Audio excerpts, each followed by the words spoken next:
ગુજરાતમાં મોટા પાયે ઔદ્યોગિક વિકાસ થઈ રહ્યો છે, પરંતુ વિકાસના આંધળા અનુકરણમાં ખેતી અને પીવાના પાણીને નુકસાન પહોંચી રહ્યું છે। ભૂગર્ભ જળ પણ બગડી જતા જ હવે લોકોને લાલ પાણી પીવાનો વારો આવી રહ્યો છે। શું થઈ રહ્યું છે આવો જોઈએ, જાણીએ, સમજીએ।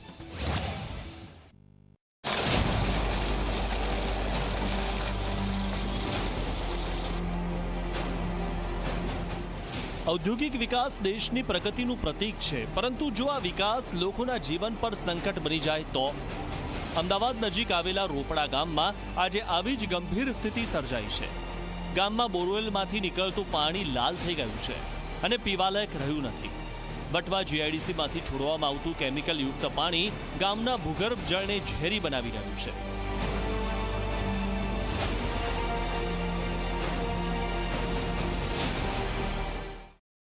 રોપડા ગામના બોર જે છે ત્યાં હું અત્યારે ઉપસ્થિત છું અને અહીં દ્રશ્યો આપ જુઓ કે કેવું લાલ પાણી વહી રહ્યું છે અને આ લાલ પાણીનો ઉપયોગ ગામના લોકો પીવા માટે અને પોતાની જે જરૂરિયાત છે તે પૂરી કરવા માટે ઉપયોગમાં લે છે। દ્રશ્યો હાલ આપ જોઈ શકો છો કે આ પાણીને કોઈ કઈ રીતે પીવે। જે ઇન્ડસ્ટ્રીયાલિસ્ટ કે જેઓ નિયમોનું પાલન નથી કરતા એવો સમજાવે કે આ પાણીને કઈ રીતે પીવામાં આવે, આ પાણીને કઈ રીતે જે દૈનિક જીવનશૈલી છે એમાં ઉપયોગ કરવામાં આવે। આ ઝેરી પાણીની અસર ગામના લોકોના સ્વાસ્થ્ય પર પડી રહી છે। ચામડીના રોગો, બળતરા અને શ્વાસની તકલીફો સામાન્ય બની ગઈ છે। ખુલ્લા નાળામાંથી વહેતું દુર્ગંધ મારતું પાણી ગામનું વાતાવરણ બગાડી રહ્યું છે। સૌથી ગંભીર બાબત એ છે કે આ પ્રદૂષણ ગામના બાળકોના માનસિક વિકાસ પર પણ અસર કરી રહ્યું છે। ખેતીની જમીનો બરબાદ થઈ રહી છે અને ગામ લોકોનું જીવન નરક બની ગયું છે।